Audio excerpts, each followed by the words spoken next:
petit et quand tu vois des machines comme ça, c'est vrai que c'est impressionnant et puis tu te demandes, tu crois pas que tu vas conduire ça un jour. Mes grands-parents étaient exploitants et puis après mon père est concessionnaire agricole. Puis ça m'a toujours plu, j'ai toujours voulu faire ça, donc c'est sûrement que j'étais petit que c'est tout joué.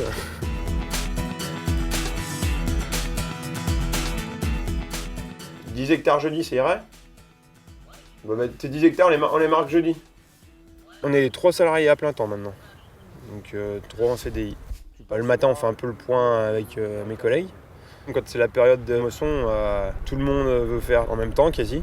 Et après, il faut tenir le planning correctement pour pas qu'il y ait des doublons, quoi. Puis c'est nous qui gérons notre travail aussi. C'est nous qui allons décider de réviser telle machine ou de nettoyer telle machine. C'est vrai qu'à l'Acumo, on a un parc de machines assez diversifié. Donc, ça commence déjà par les 2 moissonneuses-batteuses, donc 2 secoueuses. Après, on a une ensileuse aspirant avec un pick-up. Après, on a 2 machines de récolte de fourrage, donc une presse haute densité et un round baller. Après, en tracteur, donc on a 2 tracteurs, un de 190 chevaux, un de 150. Il y a de quoi s'occuper, puis de quoi apprendre, puis surtout de quoi réviser l'hiver. Ça fait quasiment un tiers de la journée, la préparation.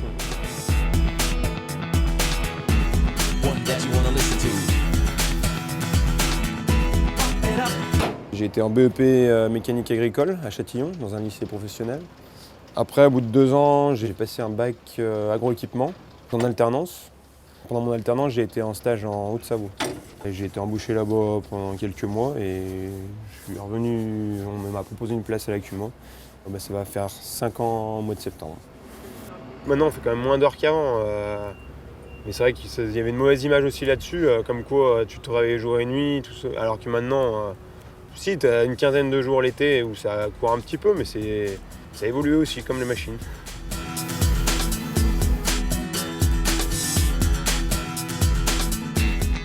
Dans ce métier, ce qui me plaît, c'est tout ce qui est matériel, le machinisme, tout ça, et puis la conduite surtout.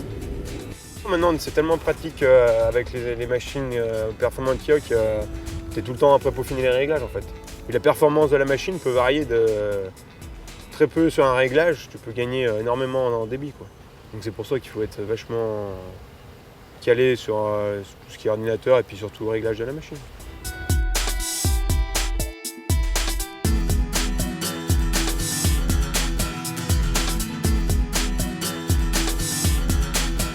Donc là, c'est le boîtier de la presse, donc de la machine qui est derrière. Ça, c'est le boîtier de la pompe qui est devant, qui met du conservateur dans le pick-up. Ça, c'est la caméra qui est derrière sur la presse. Ça, c'est le boîtier du tracteur.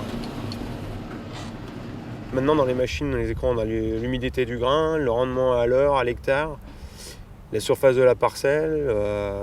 Et puis maintenant, il y a des nouvelles machines, elles se règlent même toutes seules. Je suis sûr qu'il y a des personnes en ville qui ne savent pas que ça existe.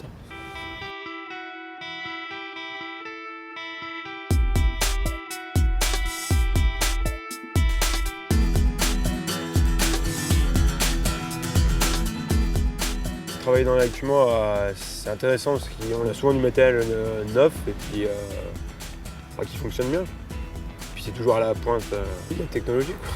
Vu que tu vois plein d'adhérents, tu vois plein de sortes de façons de travailler, tu discutes avec eux, tu sais ce qui marche bien, ce qui marche pas bien. Donc après c'est plus facile, tu as déjà plus de recul pour si plus tard tu as ta exploitation, tu sais quel matériel acheter, c'est plus facile.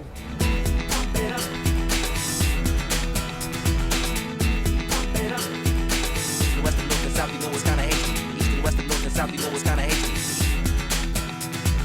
Pump it up.